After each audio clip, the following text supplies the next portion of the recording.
The Gift of Imperfection by Brene Brown. Introduction. Wholehearted living. Wholehearted living is about engaging in our lives from a place of worthiness. It means cultivating the courage, compassion, and connection to wake up in the morning and think, no matter what gets done and how much is left undone, I am enough. It's going to bed at night thinking, yes, I am imperfect and vulnerable and sometimes afraid, but that doesn't change the truth that I am also brave and worthy of love and belonging. The journey. Wholehearted living is not a one-time choice. It is a process. In fact, I believe it's the journey of a lifetime. My goal is to bring awareness and clarity to the constellation of choices that lead to wholeheartedness and to share what I've learned from many, many people who have dedicated themselves to living and loving with their whole hearts. Before embarking on any journey, including this one, it's important to talk about what we need to bring along. What does it take to live and love from a place of worthiness? How do we embrace imperfection? How do we cultivate what we need and let go of the things that are holding us back? The answers to all of these questions are courage, compassion, and connection, the tools we need to work our way through our journey. If you're thinking, great, I just need to be a superhero to fight perfectionism, I understand. Courage, compassion, and connection seem like big, lofty ideals. But in reality, they are daily practices that, when exercised enough, become these incredible gifts in our lives. And the good news is that our vulnerabilities are what force us to call upon these amazing tools. Because we're human and so beautifully imperfect, we get to practice using our tools on a daily basis. In this way, courage, compassion, and connection become gifts, the gifts of imperfection. Here's what you'll find in the pages that follow. In the first chapter, I explain what I've learned about courage, compassion, and connection and how they are truly the tools for developing worthiness. Once we get some clarity about the tools that we're going to use on this journey, in the next chapter we move to the heart of the matter, love, belonging, and worthiness. I answer some of the most difficult questions of my career. What is love? Can we love someone and betray them? Why does our constant need to fit in sabotage real belonging? Can we love the people in our lives, like our partners and children, more than we love ourselves? How do we define worthiness, and why do we so often end up hustling for it rather than believing in it? We encounter obstacles on every journey we make. The wholehearted journey is no exception. In the next chapter, we'll explore what I've found to be the greatest barriers to living and loving with our whole hearts and how we can develop effective strategies to move through the barriers and to cultivate resilience. From there, we'll explore the 10 guideposts for the wholehearted journey, daily practices that provide direction for our journey.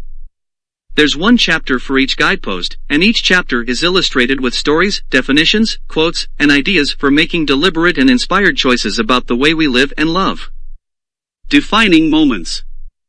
This book is full of big concept words such as love, belonging, and authenticity. I think it's critically important to define the gauzy words that are tossed around every day but rarely explained. And I think good definitions should be accessible and actionable. I've tried to define these words in a way that will help us unpack the term and explore the pieces. When we dig down past the feel-good words and excavate the daily activities and experiences that put the heart in wholehearted living, we can see how people define the concepts that drive their actions, beliefs, and emotions. For example, when the research participants talked about a concept such as love, I was careful to define it as they experienced it. Sometimes that required developing new definitions, like I actually did with love and many other words. Other times, when I started looking around in the existing literature, I found definitions that captured the spirit of the participants' experiences. A good example of this is play. Play is an essential component to wholehearted living, and when I researched the topic, I discovered the amazing work of Dr. Stuart Brown. So, rather than creating a new definition, I reference his work because it accurately reflects what I learned in the research. I realize that definitions spark controversy and disagreement, but I'm okay with that. I'd rather we debate the meaning of words that are important to us than not discuss them at all. We need common language to help us create awareness and understanding, which is essential to wholehearted living. Digging deep. In early 2008, when my blog was still pretty new, I wrote a post about breaking my Dig Deep button. You know the Dig Deep button, right? It's the button that you rely on when you're too bone-tired to get up one more time in the middle of the night, or to do one more load of throw-up diarrhea laundry, or to catch one more plane, or to return one more call, or to please/perform/perfect the way you normally do, even when you just want to flip someone off and hide under the covers. The dig deep button is a secret level of pushing through when we're exhausted and overwhelmed, and when there's too much to do and too little time for self-care. In my blog post, I explained how I had decided not to fix my dig deep button. I made a promise to myself that when I felt emotionally, physically, and spiritually done, I'd try slowing down rather than relying on my old standbys, pushing through, soldiering on, and sucking it up. It worked for a while, but I missed my button. I missed having something to turn to when I was depleted and down. I needed a tool to help me dig my way out. So, I turned back to my research to see if I could find a way to dig that was more consistent with wholehearted living. Maybe there was something better than just sucking it up. Here's what I found: men and women who live wholeheartedly do indeed dig deep. They just do it in a different way. When they're exhausted and overwhelmed, they get deliberate in their thoughts and behaviors through prayer, meditation, or simply setting their intentions, inspired to make new and different choices, going. They take action. Since I made that discovery, I've been digging deep the new way, and it's been pretty amazing. One example happened just recently when I was lost in an internet fog. Rather than working, I was just lulling myself into a haze by mindlessly playing on Facebook and piddling on the computer. It was neither relaxing nor productive, it was just a giant time and energy suck. I tried the new dig deep, get deliberate, inspired, and going. I told myself, if you need to refuel and losing yourself online is fun and relaxing, then do it. If not, do something deliberately relaxing. Find something inspiring to do rather than something soul-sucking. Then, last but not least, get up and do it. I closed my laptop, said a little prayer to remind myself to be self-compassionate, and watched a movie that had been sitting in a Netflix envelope on my desk for over a month. It was exactly what I needed. It wasn't the old dig deep, the pushing through. I didn't force myself to start working or to do something productive. Rather, I prayerfully, intentionally, and thoughtfully did something restorative. Each guidepost has a dig deep section to help us start thinking about how we get deliberate and inspired about our choices, and how we take action. I share my personal dig deep strategies with you, and I encourage you to come up with your own. These new strategies have been so much more effective than the old pushing through. What I hope to contribute. This book is full of powerful topics such as self-compassion, acceptance, and gratitude. I'm not the first to talk about these subjects, and I'm certainly not the smartest researcher or the most talented writer. I am, however, the first to explain how these topics work individually and together to cultivate wholehearted living. And, maybe more important, I'm certainly the first person to come at these topics from the perspective of someone who has spent years studying shame and fear. I can't tell you how many times I wanted to give up my research on shame. It's extremely difficult to dedicate your career to studying topics that make people squeamish. On several occasions I've literally thrown my hands up and said, I quit. It's too hard. There are so many cool things to study. I want out of this. I didn't choose to study shame and fear, the research chose me. Now I know why. It was what I needed, professionally and personally, to prepare for this work on wholeheartedness. We can talk about courage and love and compassion until we sound like a greeting card store, but unless we're willing to have an honest conversation about what gets in the way of putting these into practice in our daily lives, we will never change. Never, ever. Courage sounds great, but we need to talk about how it requires us to let go of what other people think, and for most of us, that's scary.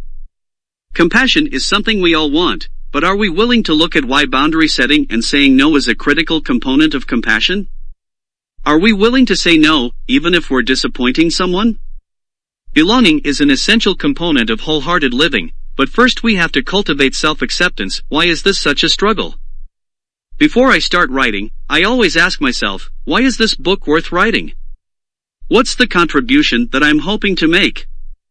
Ironically, I think the most valuable contribution that I can make to the ongoing discussions about love, belonging, and worthiness stems from my experiences as a shame researcher. Coming at this work with a full understanding of how the shame tapes and gremlins keep us feeling afraid and small allows me to do more than present great ideas. This perspective helps me share real strategies for changing our lives. If we want to know why we're all so afraid to let our true selves be seen and known, we have to understand the power of shame and fear. If we can't stand up to the never good enough, and who do you think you are? We can't move forward. I only wish that during those desperate and defeated moments of my past, when I was knee-deep in shame research, I could have known what I know now. If I could go back and whisper in my ear, I'd tell myself the same thing that I'll tell you as we begin this journey. Owning our story can be hard, but not nearly as difficult as spending our lives running from it. Embracing our vulnerabilities is risky, but not nearly as dangerous as giving up on love and belonging and joy, the experiences that make us the most vulnerable. Only when we are brave enough to explore the darkness will we discover the infinite power of our light.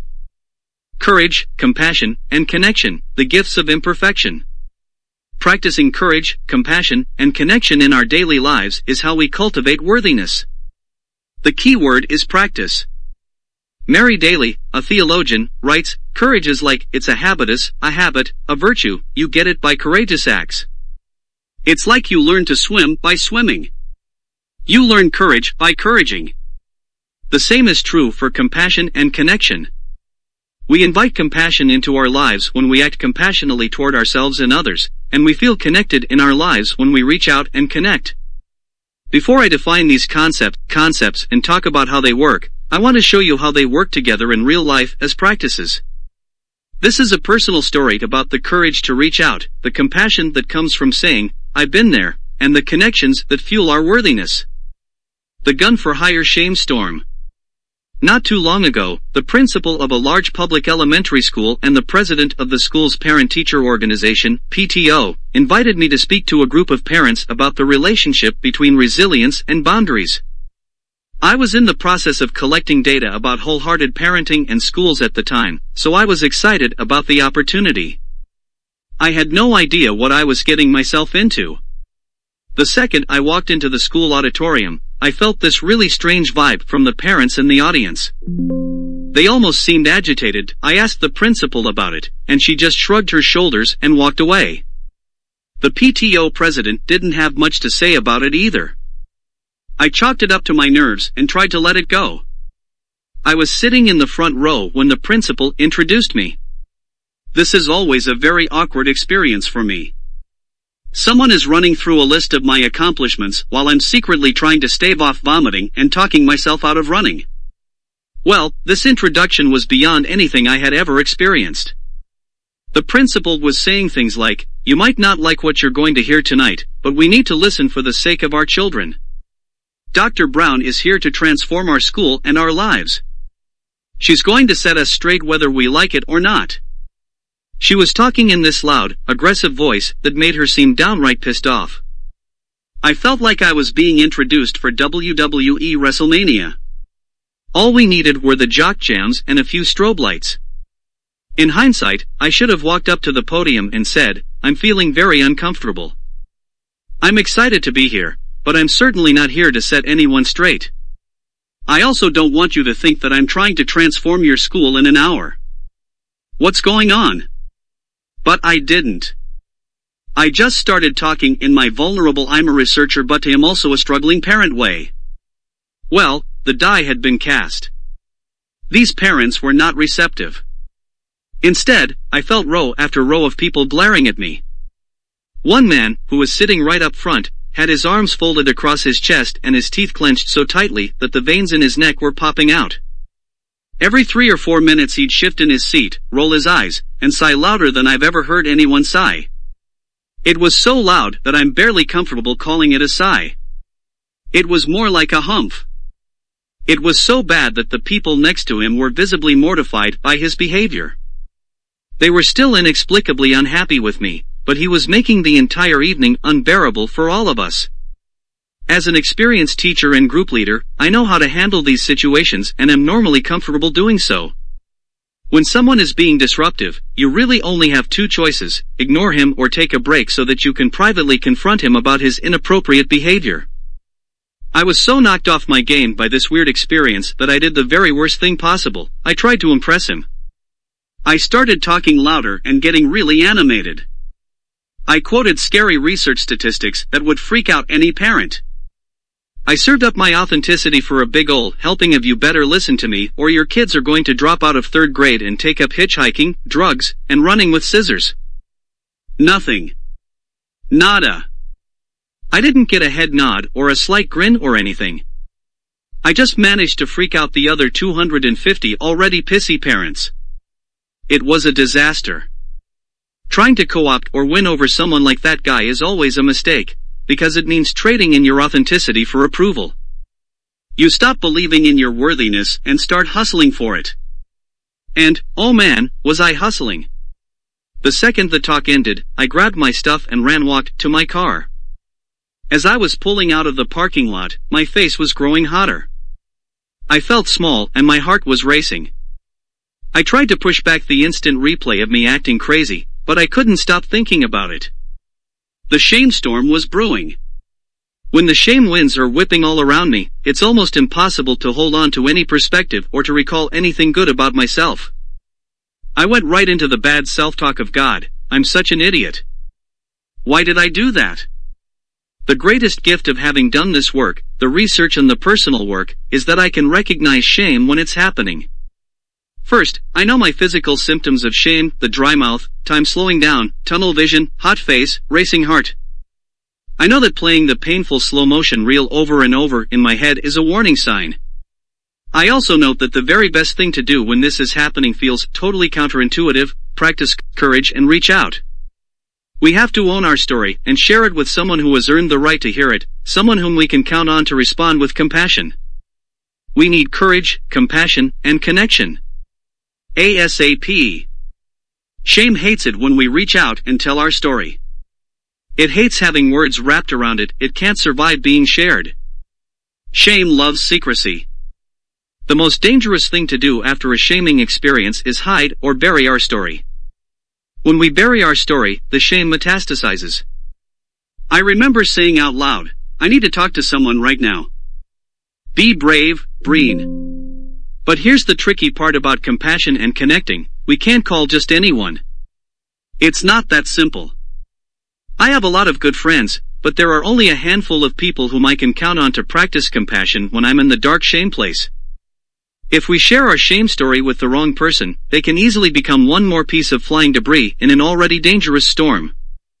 We want solid connection in a situation like this, something akin to a sturdy tree firmly planted in the ground. We definitely want to avoid the following. 1. The friend who hears the story and actually feels shame for you. She gasps and confirms how horrified you should be. Then there is awkward silence. Then you have to make her feel better. 2. The friend who responds with sympathy, I feel so sorry for you, rather than empathy, I get it, I feel with you, and I've been there. If you want to see a shame cyclone turn deadly, throw one of these at it. Oh, you poor thing. Or, the incredibly passive-aggressive southern version of sympathy, bless your heart. 3. The friend who needs you to be the pillar of worthiness and authenticity. She can't help because she's too disappointed in your imperfections. You've let her down. 4. The friend who is so uncomfortable with vulnerability that she scolds you, how did you let this happen? What were you thinking? Or she looks for someone to blame, who was that guy? We'll kick his ass. 5. The friend who is all about making it better and, out of her own discomfort, refuses to acknowledge that you can actually be crazy and make terrible choices, you're exaggerating. It wasn't that bad. You rock. You're perfect. Everyone loves you. 6. The friend who confuses connection with the opportunity to one-up you, that's nothing. Listen to what happened to me one time. Of course, we're all capable of being these friends, especially if someone tells us a story that gets right up in our own shame grill. We're human, imperfect, and vulnerable. It's hard to practice compassion when we're struggling with our authenticity or when our own worthiness is off balance. When we're looking for compassion, we need someone who is deeply rooted, able to bend, and, most of all, we need someone who embraces us for our strengths and struggles. We need to honor our struggle by sharing it with someone who has earned the right to hear it. When we're looking for compassion, it's about connecting with the right person at the right time about the right issue. I called my sister. It's only been since the 2007 breakdown spiritual awakening that I've called one of my sisters or my brother for shame cyclone support. I'm 4 years older than my brother and 8 years older than my sisters, they're twins. Before 2007, I was pretty vested in being the older, perfect, aka uptight, better than, and judgmental, sister. Ashley was amazing. She listened and responded with total compassion. She had the courage to tap into her own struggles with worthiness so that she could genuinely connect to what I was experiencing. She said wonderfully honest and empathic things like, "Oh, man. That's so hard. I've done that dance. I hate that feeling." That may not be what someone else would need to hear, but for me it was the best. Ashley wasn't uprooted and thrown into the storm created by my experience. She also wasn't so rigid that she snapped with judgment and blame. She didn't try to fix me or make me feel better, she just listened and had the courage to share some of her own vulnerabilities with me. I felt totally exposed and completely loved and accepted at the same time, which is the definition of compassion for me. Trust me when I tell you that shame and fear can't tolerate that kind of powerful connection surging between people. That's exactly why courage, compassion, and connection are the tools we need for the wholehearted journey. To top it off, my willingness to let someone I care about see me as imperfect led to a strengthening of our relationship that continues today. That's why I can call courage, compassion, and connection the gifts of imperfection. When we're willing to be imperfect and real, these gifts just keep giving. Just a quick follow-up to the story. About a week after the wrestling match/parenting talk, I found out that the school was experiencing a hovering problem. Parents were in the classrooms all day and interfering with instruction and class management. Without telling me, the principal and PTO president had required the parents to attend my lecture. They told the parents that I was coming to tell them why they needed to stop hovering. In other words, I was set up as a helicopter parent mercenary. Not good. I may not be a fan of hovering in the classroom, but I'm also not a parenting gun for hire. The irony is that I had no idea that was an issue, so I never even mentioned the topic. With this story in mind, let's take a closer look at each of the concepts of wholeheartedness and how they work together. Courage. Courage is a huge theme in my life. It seems that either I'm praying for some, feeling grateful for having found a little bit, appreciating it in other people, or studying it. I don't think that makes me unique. Everyone wants to be brave. After interviewing people about the truths of their lives, their strengths and struggles, I realized that courage is one of the most important qualities that wholehearted people have in common. And not just any kind of courage. I found that wholeheartedness requires ordinary courage. Here's what I mean. The root of the word courage is cor, the Latin word for heart. In one of its earliest forms, the word courage had a very different definition than it does today. Courage originally meant to speak one's mind by telling all one's heart. Over time, this definition has changed, and, today, courage is more synonymous with being heroic. Heroics is important and we certainly need heroes, but I think we've lost touch with the idea that speaking honestly and openly about who we are, about what we're feeling, and about our experiences, good and bad, is the definition of courage. Heroics is often about putting our life on the line. Ordinary courage is about putting our vulnerability on the line. In today's world, that's pretty extraordinary. Point 1. When we pay attention, we see courage every day. We see it when people reach out for help, like I did with Ashley. I see it in my classroom when a student raises her hand and says, "I'm completely lost. I have no idea what you're talking about." Do you know how incredibly brave it is to say "I don't know" when you're pretty sure everyone around you gets it? Of course, in my 12+ years of teaching, I know that if one person can find the courage to say, "You've lost me," there are probably at least 10 more students who feel the exact same way. They may not take the risk, but they certainly benefit from that one person's courage. I saw courage in my daughter, Ellen, when she called me from a slumber party at 10:30 p.m. and said, "Mom, can you come get me?" When I picked her up, she got in the car and said, "I'm sorry. I just wasn't brave enough. I got homesick. It was so hard." Everyone was asleep, and I had to walk to Libby's mom's bedroom and wake her up. I pulled into our driveway, got out of the car, and walked around to the back seat where Ellen was sitting. I scooted her over and sat next to her. I said, "Ellen, I think asking for what you need is one of the bravest things that you'll ever do. I suffered through a couple of really miserable sleepovers and slumber parties because I was too afraid to ask to go home. I'm proud of you." The next morning during breakfast, Ellen said, "I thought about what you said. Can I be brave again and ask for something else?" I smiled. "I have another slumber party next weekend. Would you be willing to pick me up at bedtime? I'm just not ready." That's courage. The kind we could all use more of. I also see courage in myself when I'm willing to risk being vulnerable and disappointed. For many years, if I really wanted something to happen, an invitation to speak at a special conference, a promotion, a radio interview, I pretended that it didn't matter that much.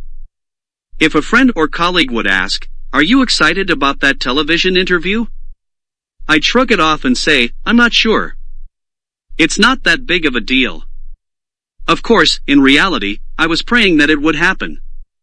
It's only been in the last few years that I've learned that playing down the exciting stuff doesn't take the pain away when it doesn't happen. It does, however, minimize the joy when it does happen. It also creates a lot of isolation. Once you've diminished the importance of something, your friends are not likely to call and say, "I'm sorry that didn't work out.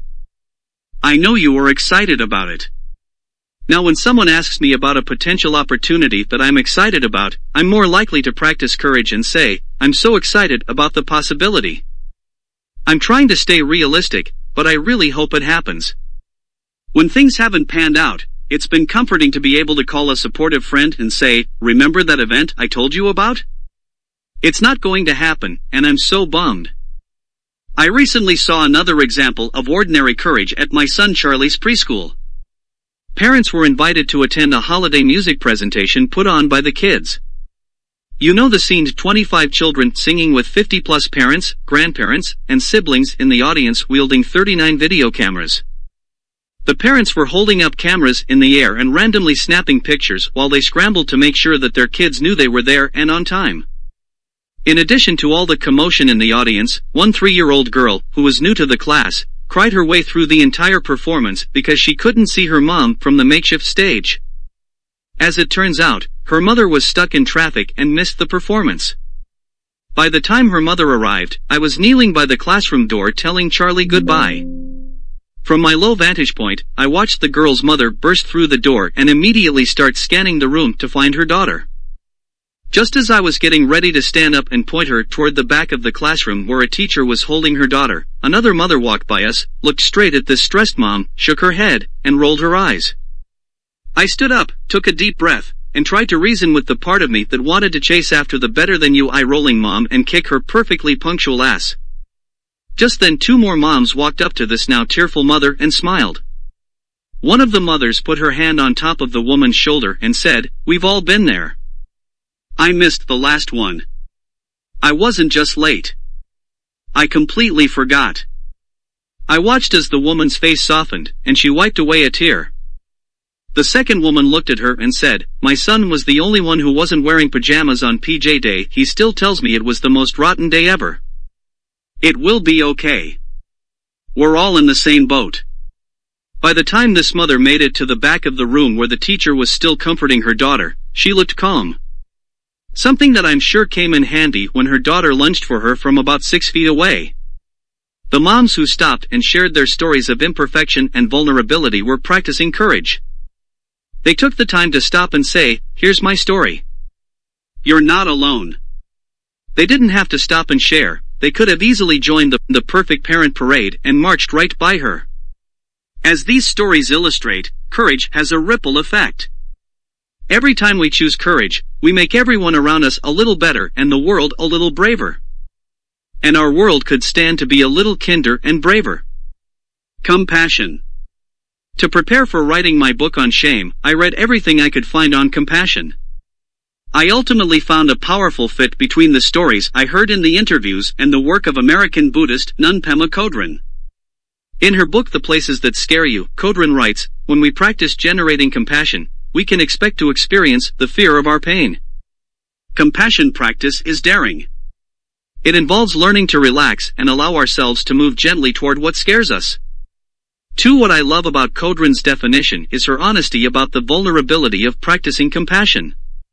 If we take a closer look at the origin of the word compassion, much like we did with courage, we see why compassion is not typically our first response to suffering. The word compassion is derived from the Latin words pati and cum, meaning to suffer with. I don't believe that compassion is our default response. I think our first response to pain, ours or someone else's, is to self-protect. We protect ourselves by looking for someone or something to blame. Or sometimes we shield ourselves by turning to judgment or by immediately going into fix-it mode. Kodrin addresses our tendency to self-protect by teaching that we must be honest and forgiving about when and how we shut down. In cultivating compassion, we draw from the wholeness of our experience, our suffering, our empathy, as well as our cruelty and terror. It has to be this way. Compassion is not a relationship between the healer and the wounded. It's a relationship between equals. Only when we know our own darkness well can we be present with the darkness of others. Compassion becomes real when we recognize our shared humanity. 3. In my story, Ashley was willing to be in my darkness with me. She wasn't there as my helper or to fix me, she was just with me as an equal, holding my hand as I waded through my feelings. Boundaries and compassion. One of the greatest, and least discussed, barriers to compassion practice is the fear of setting boundaries and holding people accountable. I know it sounds strange, but I believe that understanding the connection between boundaries, accountability, acceptance, and compassion has made me a kinder person. Before the breakdown, I was sweeter, judgmental, resentful, and angry on the inside, but sweeter on the outside. Today, I think I'm genuinely more compassionate, less judgmental and resentful, and way more serious about boundaries. I have no idea what this combination looks like on the outside, but it feels pretty powerful on the inside. Before this research, I knew a lot about each one of these concepts, but I didn't understand how they fit together. During the interviews, it blew my mind when I realized that many of the truly committed compassion practitioners were also the most boundary-conscious people in the study. Compassionate people are boundaried people. I was stunned. Here's what I learned. The heart of compassion is really acceptance. The better we are at accepting ourselves and others, the more compassionate we become. Well, it's difficult to accept people when they are hurting us or taking advantage of us or walking all over us. This research has taught me that if we really want to practice compassion, we have to start by setting boundaries and holding people accountable for their behavior. We live in a blame culture. We want to know whose fault it is and how they're going to pay. In our personal, social, and political worlds, we do a lot of screaming and finger-pointing, but we rarely hold people accountable. How could we? We're so exhausted from ranting and raving that we don't have the energy to develop meaningful consequences and enforce them. From Washington, D.C., and Wall Street to our own schools and homes, I think this rage blame too tired and busy to follow through mindset is why we're so heavy on self-righteous anger and so low on compassion. Wouldn't it be better if we could be kinder, but firmer? How would our lives be different if there were less anger and more accountability? What would our work and home lives look like if we blamed less, but had more respect for boundaries? I was recently brought in to talk with a group of corporate leaders who were trying to manage a difficult reorganization in their company. One of the project managers told me that, after listening to me talk about the dangers of using shame as a management tool, he was worried that he shamed his team members. He told me that when he gets really frustrated, he singles people out and criticizes their work and team meetings. He explained, "I'm so frustrated. I have 2 employees who just don't listen. I explain every single detail of the project, I check to make sure they understand, and they still do it their way. I'm out of options.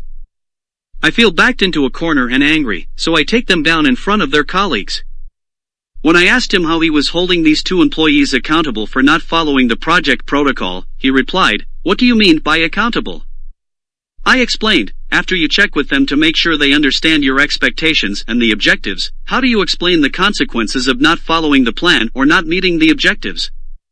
He said, "I don't talk about the consequences. They know they're supposed to follow the protocol."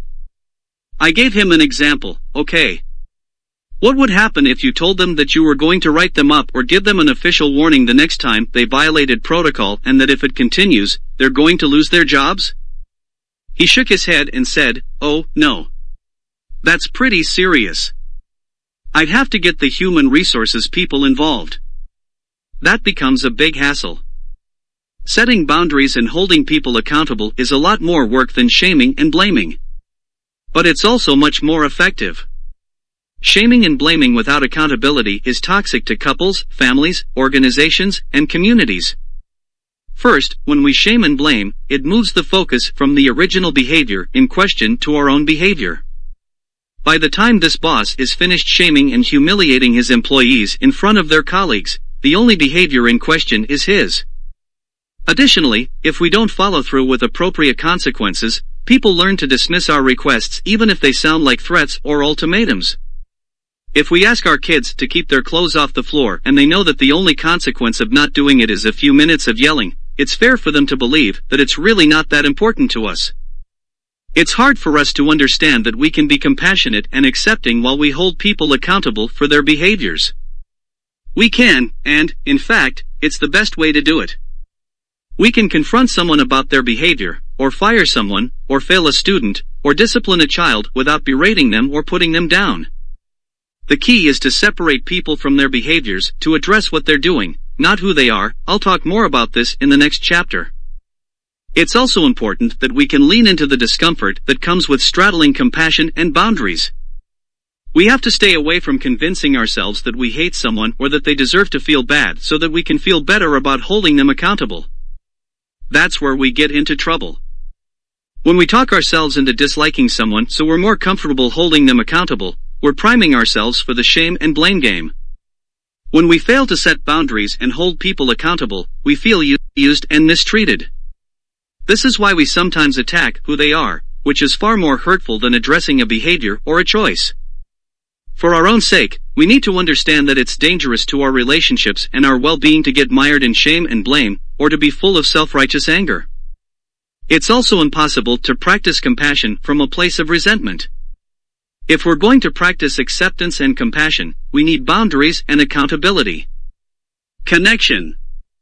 I define connection as the energy that exists between people when they feel seen, heard, and valued, when they can give and receive without judgment, and when they derive sustenance and strength from the relationship. Ashley and I felt deeply connected after our experience. I know I was seen, heard, and valued. Even though it was scary, I was able to reach out for support and help. And we both felt strengthened and fulfilled. In fact, a couple of weeks later, Ashley said, "I can't tell you how glad I am that you called me that day. It helped me so much to know that I'm not the only one who does stuff like that. I also love knowing that I can help you and that you trust me." Connection begets connection. As a matter of fact, we are wired for connection. It's in our biology. From the time we are born, we need connection to thrive emotionally, physically, spiritually, and intellectually. A decade ago, the idea that we're wired for connection might have been perceived as touchy-feely or new age. Today, we know that the need for connection is more than a feeling or a hunch. It's hard science. Neuroscience, to be exact. In his book Social Intelligence, The New Science of Human Relationships, Daniel Goleman explores how the latest findings in biology and neuroscience confirm that we are hardwired for connection and that our relationships shape our biology as well as our experiences. Goleman writes, even our most routine encounters act as regulators in the brain, priming our emotions, some desirable, others not. The more strongly connected we are with someone emotionally, the greater the mutual force. For it's amazing, yet perhaps not surprising, that the connectedness we experience in our relationships impacts the way our brain develops and performs. Our innate need for connection makes the consequences of disconnection that much more real and dangerous. Sometimes we only think we're connected. Technology, for instance, has become a kind of imposter for connection, making us believe we're connected when we're really not, at least not in the ways we need to be. In our technology-crazed world, we've confused being communicative with feeling connected. Just because we're plugged in, doesn't mean we feel seen and heard. In fact, hypercommunication can mean we spend more time on Facebook than we do face-to-face with the people we care about. I can't tell you how many times I've walked into a restaurant and seen two parents on their cell phones while their kids are busy texting or playing video games. What's the point of even sitting together? As we think about the definition of connection and how easy it is to mistake technology for connecting, we also need to consider letting go of the myth of self-sufficiency. One of the greatest barriers to connection is the cultural importance we place on going it alone. Somehow we've come to equate success with not needing anyone. Many of us are willing to extend a helping hand, but we're very reluctant to reach out for help when we need it ourselves.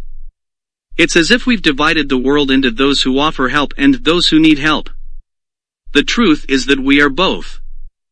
I've learned so much about giving and receiving from the men and women who are engaged in wholehearted living, but nothing more important than this: until we can receive with an open heart, we are never really giving with an open heart. When we attach judgment to receiving help, we knowingly or unknowingly attach judgment to giving help. For years, I placed value on being the helper in my family. I could help with a crisis or lend money or dispense advice.